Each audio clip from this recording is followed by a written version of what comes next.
Hi, Biffs. Hey, Beth. You're Abby. Dear Kiki. Captain. Red flag. Cheers to you. Desperate housewife. Pinot Grigio. Doesn't want to marry Booster you. power. Love you like Look I for love more you. wine. Don't talk to yourself. Cheers, Biff. Cheers. Ill-advised. Ill-advised. Ill-advised. This is Ill-advised. Hey Biffs, welcome to Ill-Advised, the podcast where two best friends tell you what to do the way only two best friends can. Your favorite Biffs took some time off this holiday season to enjoy time with family and friends. On behalf of Stephanie and myself, we want to wish you a happy new year. And we're so happy to be in 2024 with you in your cars, in your homes, in your kitchens, your earbuds at the gym, wherever it may be. We are just so thrilled that you're continuing to listen, and your support means the world to us. And we'll be back next week with our 100th episode, thrilled to launch 2024 with something very special and near and dear to us. It's a fun episode, and we can't wait for you to hear it. Over the years, we've had the privilege to read from so many advice columns from so many credentialed individuals. And that makes putting together these compilations that much harder because we have so many to choose from and so many great questions.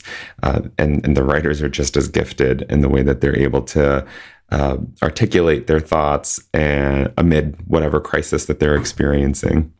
Let's start out this compilation going back to episode 43, Swing Bangin' to Death. In this episode, we read from the Ask Logan column from cosmopolitan.com. From what I remember, this was a really fun episode to record, even though it was forever ago, because it had so many great questions, and it was really hard to choose between them. Listen to this clip from this episode where Biff and I are giving advice when a husband hides his wife's vibrator. Hilarity ensues. This is from cosmopolitan.com, February 22nd, 2017. My husband hid my vibrator from me. How do I talk to him? Oh, excuse me again. See, these bubbly drinks. Just take a deep breath. How do I talk to him about this situation? My husband has a low sex drive, so I bought myself a toy to tide me over until he gets in the mood, which isn't very often. He found out about it and actually hid it from me. Is he insecure about his sex drive? How do I talk to him about this situation? First of all, that's a little bit hilarious. He took her pounder. Hit it. And hit it. No, not a pounder. Rubber. A vibrator? Yeah. Vibrator? Yeah. I don't know why I'm trying to put an accent on it. It doesn't work. Because of Logan Hill. Logan Hill? Oh, no, Logan Hill. Have a vibrator? You vibrating Logan Hill? How do you talk to him about it? Is he insecure about his sex drive? How do I talk to him about this situation? First of all, demand what is yours. I spent money on that pussy pounder, and I'm going to get pounded by myself. Clitoral stimulator. Listen, I don't know the difference anymore. Vibrating. Pounding. Okay. Yes, I understand. I understand. I forgot we had this conversation already on the Probably air. all the time. On the air. Did I do the table thing? No. Okay. Possible. I have no idea. I feel like I kind of have to think on this because yes, he's threatened by your vibrator for sure. Threatened. He's like, no, if it ain't me, it's nothing. Like he's like old fashioned. You should match my sex drive and we do it when I want to do it. There's that twang again. We do it when I want to do it or we don't do it at all. God damn it. God damn it. Logan Hill. Bertha. Polly Pocket. No, he hit her Polly Pocket. Her pocket Polly. Yeah. How do you talk to him? You tell him you have needs that you're taking out in a very healthy, natural way. You are not looking for it elsewhere other than your nightstand. And Good point. He just either needs to start that testosterone treatment so that he's, ready to shag 24/7, or, find out why he doesn't have a high sex drive that matches yours, or he just accepts that, you can take care of yourself. You're a big girl. You spend your dollars. You punch your Benjamins. You punch in pockets. You break your Benjamins to punch a pocket. To put Polly in it. Yeah. And if you followed all of that, you're a very intelligent human being. Thanks, Biff. Anytime. I was wicked smart. Oh, well, yes. What's your take? I'm still laughing that he actually hit it. He hit it. I'm curious as to why he didn't throw it away. Maybe he did. Maybe that's why she can't find it still. Can't find it, right? Because he hit it and then took the trash out the next morning. Oh. And threw Polly right in her pocket. Yeah. I don't know. I'd have to gauge. Is he sad and embarrassed and insecure? Or is he we're going to do what I want to do it and we're not going to do it at all. If I ain't having orgasms, neither are you. Right. He totally has. He's in the bathroom going to pound town on himself. He's punching Polly. Maybe he's got ED. Yeah. And he's embarrassed about it. And that vibrator is a reminder that he's not performing to her. Yeah, but wouldn't she know that? Wouldn't she know that he's, got a limp one? She does. She's just said my husband has a low sex drive. Yeah, but that doesn't mean he's limp. It just means he doesn't want to have sex. Is he insecure about his sex drive? I mean, if he's throwing vibrators away, he's definitely insecure about his sex drive. For sure. But he's also not thrilled about yours. I have to say it. I'm just having a difficult time not taking it seriously, because clearly it wouldn't be here, but in what manner? Was he angry and he was fuck this vibrator and listen, took it? Or is he just I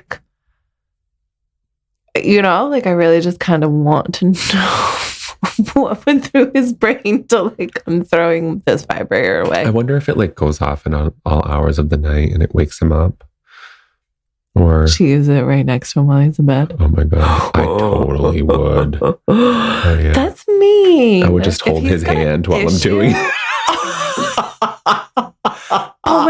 Pull my hair. Just I'm almost there. Caress my chest. Caress my chest. Oh, I don't know. I'm ready for the answer on this one. Yeah. I got too many other questions. All right. So Logan says, yes, he's insecure. Yes, you should talk about it. Let's be real. The only reason guys don't have giant closets full of buzzing vibrators is that their hands, thanks to evolution, are wildly efficient masturbatory devices. You mean thumbs? We got thumbs. Could use a hot dog bun. If guys' bodies worked differently, they would have very different opinions about sex toys. It's a shame your husband is insecure and so controlling. Oh, good one, Biff. That he hid your vibrator. That's an awful move. And he probably just reacted emotionally, unsure of how to handle this battery-charged threat to his manhood. He will, however, get over it. But you've got to talk. You need to explain to him that it's not a big deal. You just like this vibrator. It feels good. So does he. It's not like he's some factory worker being replaced by an automated machine. A toy is not actually a threat to your sex life. I'll just note that he is clearly in the wrong tied to your vibrator. But you were hiding it too? I didn't get that. Me either. This whole problem seems like it's born out of awkwardness, not meanness. You might want to make sure he knows that you weren't hiding it because it was some terrible secret, but you just felt nervous about it and didn't want to risk hurting his feelings. Tell him you know he's hidden your vibrator and you need to talk. Do not apologize because you have nothing to apologize for. Tell him you want him to understand why you use it. It's not mysterious. Tell him that you've always masturbated and that using a vibrator is a very damn good way to get off. Tell him it doesn't mean that you want him any less. But we're Christian. If anything, I bet it keeps you going, feeling sexual and wanting more. If he's threatened, offered to show him how it works, or even integrate it into your bedroom play if he's up for it. That was going to be my next suggestion. There's no reason why he shouldn't learn to use it on you. And obviously, there are ways you can use a vibrator to enhance his experience as well. You respect his sex drive, and he needs to respect yours as well. What the hell? Yeah. I mean, yes. Yeah. That's... Sure. I just didn't get the idea that she was hiding it from him. Right. I mean, yes, don't apologize for anything. Right. Take care of business, girl. Absolutely. Sit on the washer. Dryer. Is it a dryer? I thought so. You could send them all to spin. True that. That's true. True that. Put towels in the washer. On one side. On one side. But not the high efficiency ones. They stop when they're imbalanced. Yeah, and they like play weird toy tunes. Yeah, toys then your mom's too. going to be like, someone in the laundry. Don't come in here, Mom. I told you not to bother me while I'm drying towels. I'm trying to think of the sounds that come out of these. Like they're like playing these old kids' nursery rhymes, like doo doo doo doo. Yeah, my dad's plays a friggin' 12. That was a fun one to record.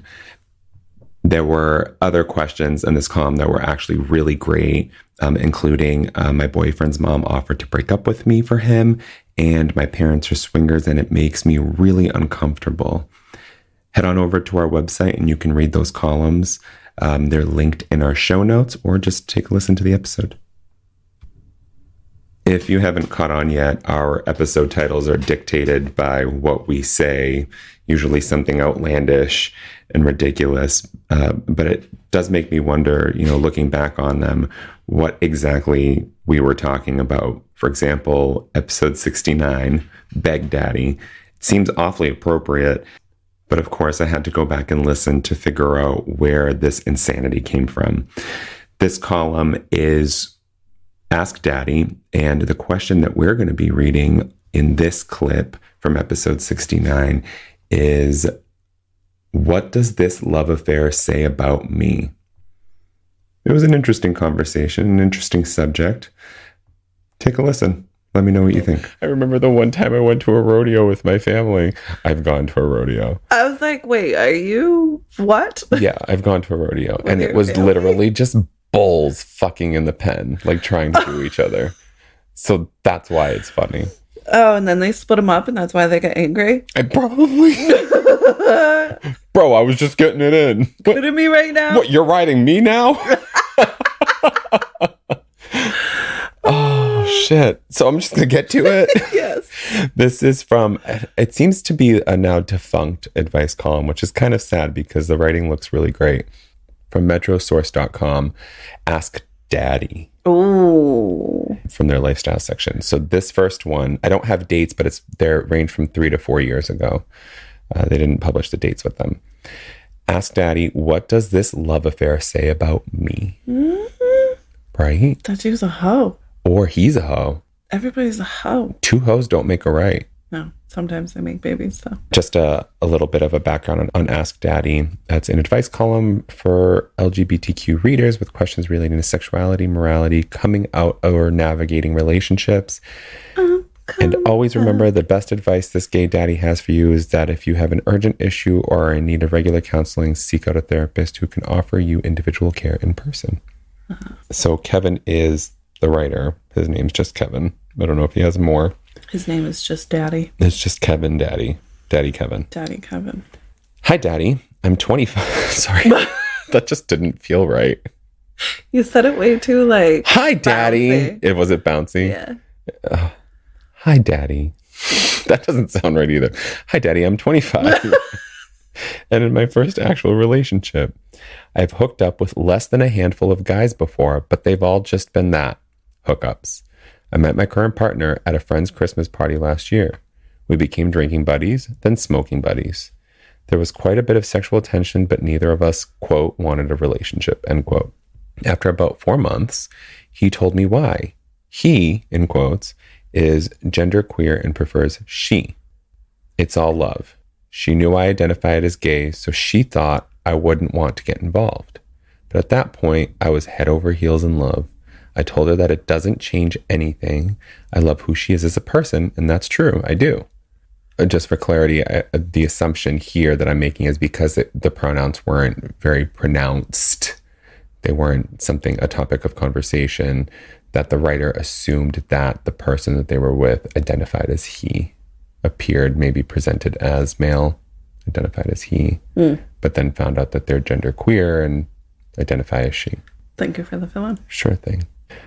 But at that point, I was head over heels in love. I told her that it doesn't change anything. I love who she is as a person, and that's true. I do. We started dating shortly after that. She still has male parts, and she uses them when we have sex. She's not out on the level of genderqueer to anyone except a limited few. So I call her my boyfriend in public, but my girlfriend in private because that's what she wants. If she wanted me to call her my girlfriend in public, I would. But I don't want to force or push her to do something she's not ready to do.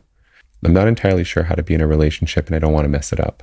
I love her, but I don't want her to think it's only because she still has a penis. How can I show her that it's her I love, not just the sex? Randall. What is genderqueer? Gender fluid. You don't subscribe to the gender you were necessarily born with. Okay. Yeah. I guess I'm a little bit confused with what this has to do with the relationship dynamic, especially if it wasn't something that was there or discussed in the beginning. So what it boils down to in my head is a lack of communication or a lack of trust on the other person too. So they didn't disclose at first. She didn't disclose at first that she identifies as she, that she was genderqueer, which I think that, how you want to identify needs to be made known by you as an individual, right? Right. So if you're not correcting someone, then yeah. And it seems like this is an outward thing. So like when we're out in public, I am he. I'm not necessarily out to everyone as genderqueer or she. Might not necessarily identify as trans, may not want to undergo gender reassignment, but identifies as she, and that's okay. Whatever. Yeah, of course. From what I'm getting from this is there's some underlying insecurity that she feels that he's only with her because she has a penis, and it's about the sex, and he wants to reassure her that it's not just about the sex. Well, that's why I'm confused, is because he was with her prior to her saying I'm her. Mm-hmm. So that's why I'm confused. I see what you're saying. Why that changes the Why does it change the dynamic? I see. If anything, I feel like that would reassure. Unless there's an insecurity on the other person's part, like now that I've come out, now I'm insecure about it, and they're showing that. Still confused. In theory, I see what you're saying. It shouldn't change the dynamic, right? Like, oh, well, whatever. I mean, we're fine. We're doing great. But once you reveal these things, people's behaviors tend to change. So maybe instead of the writer's actions or tendencies changing, this person is acting a certain way because now I'm expecting this person's dynamic to change with me. Okay, that makes sense. Does that make that makes sense. So how do I reassure this person that nothing's changing? I feel like you already did. I think you're doing the right thing. Right. Okay, I'm still here. I didn't run when you said actually, I identify as this. I will call you she behind closed doors, he in front of people. Support you. I will call you she in public when you want me to call you she in public. I have no shame of you. I love you unconditionally. Mm-hmm. This is actually it's almost like a sweet question, I feel like, because it's not alluding to any issues to that, to that degree. Right. But you can only assume that there's been discussions or, some insecurities that have come up to that level. But it's kind of sweet. Yeah. How do I support my partner? Right. Which is pretty much what this question should be. I like it. Yeah. But I think that they've been doing it all along. Yeah. I don't know if you have any. I'm with you. I think, yeah, I'm just curious what the answer is, I guess. I agree with you. And I also feel like I already loved you. You know what I mean? Yeah. You changing or you coming out or you wanting something doesn't make a difference, which they clearly stated. So Yeah. Yeah, it would be different if it was kind of like your parents coming out to them and them kind of disagreeing. Yeah. You know, like, because what your logic is like the logic that a lot of people use to kind of come out. Like, if my parents love me, they're going to accept me for who I am. And then they come out and then it's like, uh-oh, that was the wrong way to do it, or the wrong thing to say, or they don't accept me, or whatever it is. You know, so I see what you're saying, but unfortunately, that's not always the reality. No, yeah, no, So I think that's what this Definitely. person is like feeling, is like, if they're feeling anything, because we don't have any well, information my on that. confusion was like, I prefer to be referred to as she. And then it's like, well, you only love me because of my penis. That's where I'm kind of confused. Well, it would help if we Where had it's more like- context from the side of the partner, and we don't have that. It almost feels like an assumption on both of their parts, Yeah. you know? And you just support them by treating them how they want to be treated. Response? Hi, Randall. First, let me congratulate you for a couple of reasons.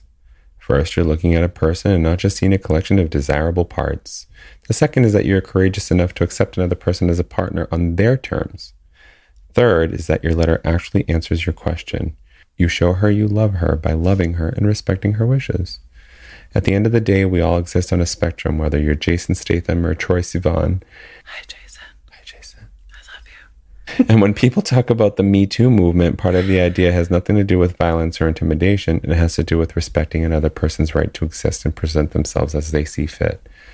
Back in the day, not so long ago, people like your sweetheart would be living either in a gay ghetto somewhere and interacting only with people who look like them, or they'd be wearing their dreary Banana Republic outfits and be miserable marching in line with the rest of conventional society. People like the pair of you make the world more colorful, more interesting, and more inclusive. Take your time sorting this out, Randall, and know that gender fluidity means just that. Some people will change with the weather. Do be careful about who knows what until you're sure about them and that your partner is comfortable being out with the news. Easy does it. Baby steps. Caution with those you interact with, especially including strangers, and you should both be just fine. Good luck. That answer lost me mostly. It's the Me Too. The Me Too lost me. Like, I get that it may have been relevant at that point, but it wasn't necessary to help respond in responding this question. If you were lost, I definitely was lost. I mean, I wasn't totally lost, but it just, I feel like this writer needed to fill space. But we were right, though. Right. You're already doing it. You're doing You it answered your own perfectly. question. Yeah. What other way is there other than to support them genuinely? Yeah. Reassure them if they need reassurances. If they come to you, do not lay it on thick, because at that point they feel like you're overcompensating or being too like hovering or being too needy. Inauthentic. Yeah, that's it. Well, that was too easy. Next. Yeah. We're kicking ass and taking names. Yeah, we took a name, Randall. It never fails that we learn something new every time we come across columns like this.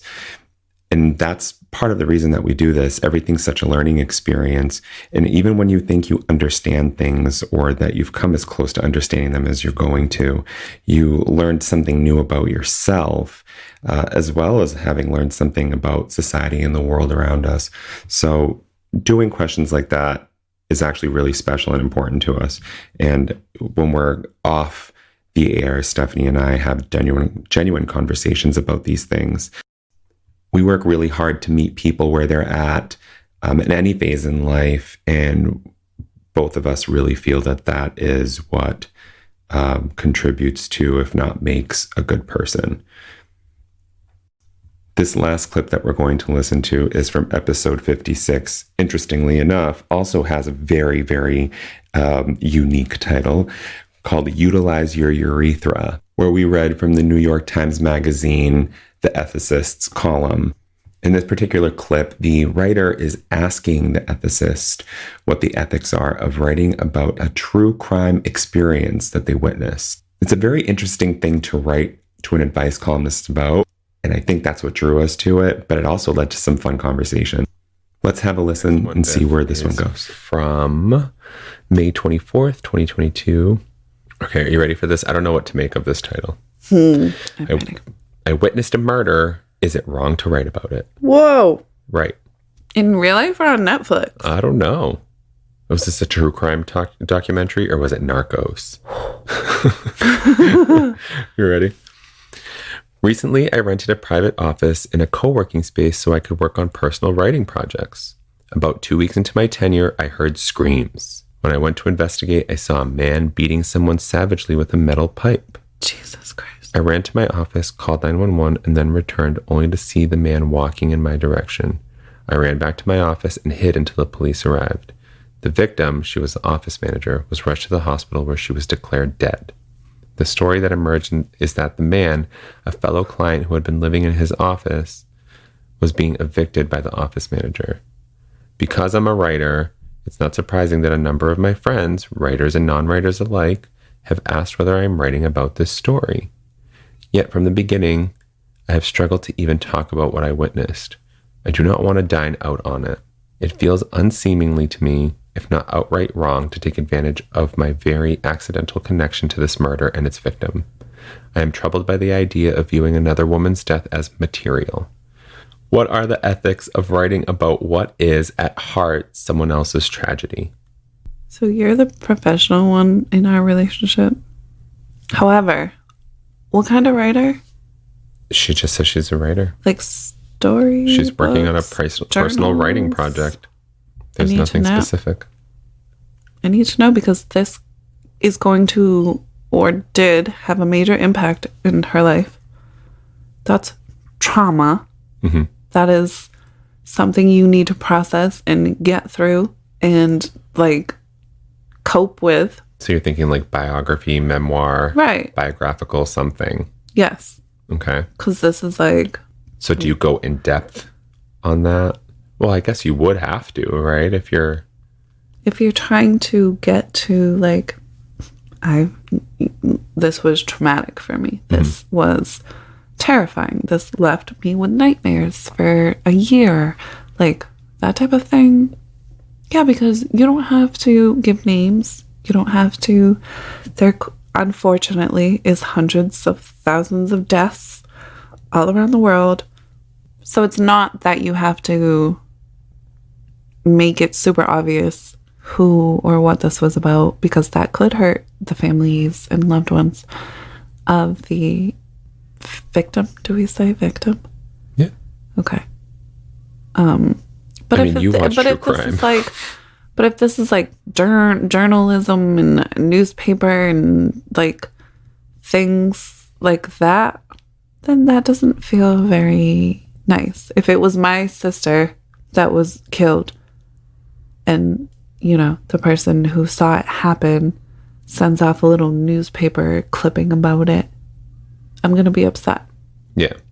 She says that she's working on personal writing projects. So that to me either means something personal and biographical. Yeah. Like a book, or it's something that she can't talk about, either contractually or otherwise. Now, is this canon? Is this something that she should include or write about in general? I mean, it impacted her life. It impacted her. That's life-changing. It impacted her, but what I'm getting at is that by the way that they wrote this question, it feels like they're not comfortable writing about it. Well, they said in one part that like... It just seems they don't want to write someone's tragedy as material. Right. I think that's your answer. I know. Well, yeah, I agree. You know, you don't feel comfortable, then why are you entertaining it? Right. You know, if you're thinking about the dime on the other side, then the ethical reason is, how do I feel? You know, that's the ethical question. To get to the answer is, how do I feel about this? Am I going to write on this to profit from it? Well, I don't feel right about that. Right. But looking at the payout on the other side, it's very tempting. You got to do what's true to you. Yeah. That's really how I feel about it. I don't think that should I or shouldn't I write about it? I don't think it's one way or the other. Someone's writing about it. Were they asking, like, is it unethical for me to write about it? Yeah. And so it's less like, should I? It's what are the ethics of writing about what is at heart someone else's tragedy? Yeah, so that feels a little bit different than like, do I want to write about this because it's against my feelings? Well, the question at the end is misleading too, because she's saying, or they're saying within the text of the question that friends are telling them to write about it and they're not feeling okay with it. So what are the ethics of writing about it? And so maybe they're looking for a way to help make their decision rather than have a decision proposed to them, which I guess I can respect. Yeah. What are the ethics about writing about someone else's tragedy? You leave out names, you leave out details that... Well, that's legal that people do. Yeah, but that's also ethics. If I don't want to pick up a book and read about my sister's horrific murder. What if it's something that's already published? This is just me playing devil's advocate. So if something's published in a newspaper and it's already like widespread. If the news is reporting about the horrific crime that happened, that's different than somebody else. You know what I mean? Right. Yeah, I think that with like true crime being so popular as it is, like writing about things like that isn't necessarily ethically unsound. But I also think that they genuinely go and ask the next of kin or family. I was just going to say, I think the ethics should be getting permission. Yeah. Like, I need... Can I use her name? Is it okay if I write and don't use her name? That type of thing. Yeah. That I can get behind 100%. Mm-hmm. Me too. Response? Yes. Okay. I'm glad we just came to that. That took a long time. Great minds think alike. It's worth recalling that, quote, tragedy, a word we use to describe events like this one, originally designated a literary genre, a form of storytelling. Whatever is going on in us when we experience a tragic narrative, Aristotle wasn't the last to speculate about it. We surely learn something about our own emotional repertory. It may serve as a rehearsal of our responses to actual horrors. Classic novels have taken inspiration from real homicides. Non-fictional works immortalizing such events have joined the literary canon too. We dream in a narrative, daydream in narrative, remember, anticipate, hope, despair, believe, doubt, plan, revise, criticize, construct, gossip, learn, hate, and love by narrative. The literary scholar Barbara Hardy maintained. I'm sorry, that was all supposed to be in quotes, but you get the picture. In order really to live, we make up stories about ourselves and others, about the personal as well as the social past and future. But to whom does this story of a homicide belong? Is it shared by the perpetrator and the victim? Is it inherited as part of someone's estate, like a piece of property? Is it a possession only of those who care deeply about the life that was taken or about the person who took it? Whose is it? We'll do better, in my view, if we don't think about what happened as someone's possession.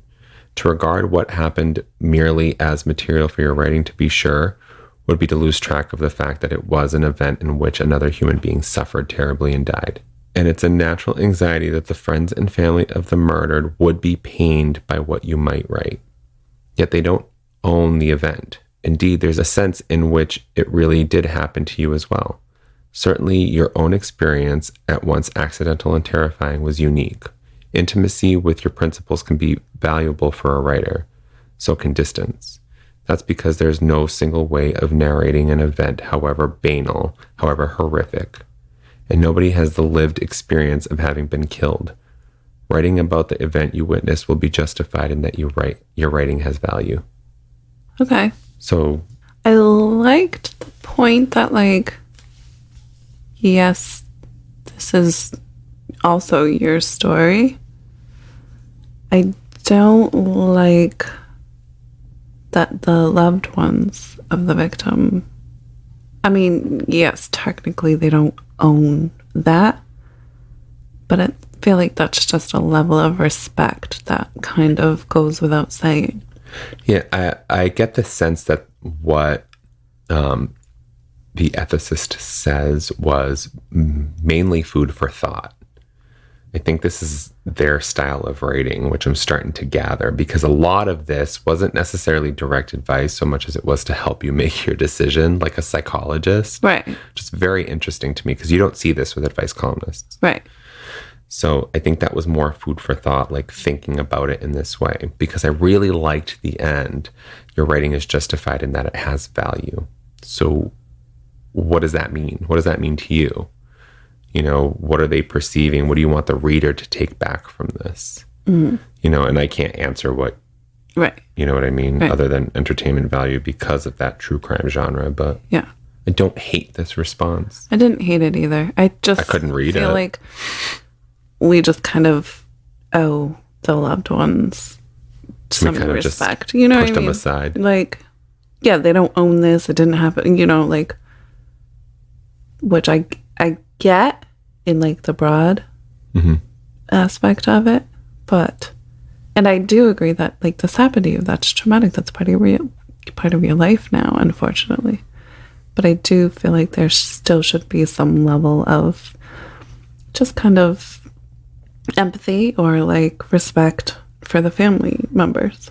You know what I mean? I feel like that's just kind of only right. Yeah, I think, and this is the line that they're drawing, right? Like, you know, this is something that, you know, now the family's suffering through, but it happened to you also. No, you didn't get killed, but you witnessed a traumatizing event. So it's just, it's just an interesting I feel like it goes back to like, what are you writing?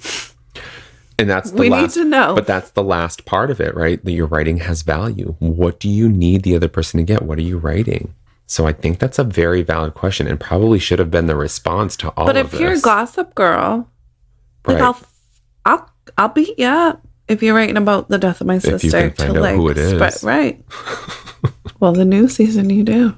Oh, really? Yeah. Didn't it get canceled again already? Probably. Yeah. But I didn't watch it. Okay. But that's what I mean. If it's something like in that type of form, like now I'm just spilling tea. Right. Then, yeah, you need permission from the family. Yeah. But if you're speaking about like, this fucked me up, then yes, tell your story. Yeah. For me, it depends on what you're writing. Right. Your intention behind it. Yeah, I think I agree with you there. I agree with everything that you're saying.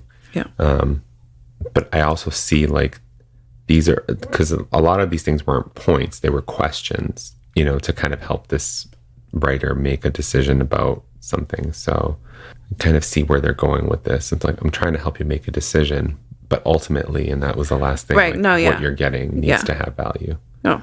So I kind of respect that, but I totally agree with you. Yeah. That was a good one. That was a really good one. Yeah. I'm so sorry. We're not trying to exploit your experience. Great question, though. Great question. Great question. That's terrible. Should we publish this one? Why wouldn't we? Just kidding. Oh, I was like, you crossed the line now. Okay. The next one, that has to be one of my favorite discussions. The ethical dilemma alone is something to sit and ponder. And I don't know how I would handle that type of a situation. But I mean, you just listened to the clip, so I won't rehash it for you. That's all we have for this week's episodes. A friendly reminder that you can find the links to all of these episodes and the columns that we covered in them at illadvisedthepodcast.com in our show notes for this episode, Best of the Biffs Part 3. By the time that you are listening to this, it'll already be 2024. So we want to wish you a happy new year and hope that you had a fantastic holiday season full of love and warmth and family and friends. We are beyond grateful to be a part of this new year with you and that you continue to listen and like our content. We're thrilled to bring you our centennial episode next week. 100 episodes. This is phenomenal. We're celebrating with some familiar friends and some expensive champagne, and we hope that you listen and be entertained and love it. It's going to be a blast. So stay tuned for that and keep an eye on all of our social media at Ill Advised the Podcast to see what we have in store for you. And with all of that said, you're beautiful, you're wonderful, you smell great, and don't forget to beg Daddy to swing bang you to death. And thank you for listening. You've been ill-advised. Ill-Advised is hosted and produced by Stephanie and Ray, aka your Biffs, Send us your questions, your comments, all of your concerns, and your drink recommendations to illadvisedpodcast@gmail.com. You can catch up on all of our episodes and our show notes at illadvisedpodcast.com. Follow us on Facebook, Instagram, and TikTok at Ill-Advised the Podcast. And don't forget to rate, review, and subscribe On Apple Podcasts, Spotify, Amazon Music, or wherever you listen. You've been ill-advised.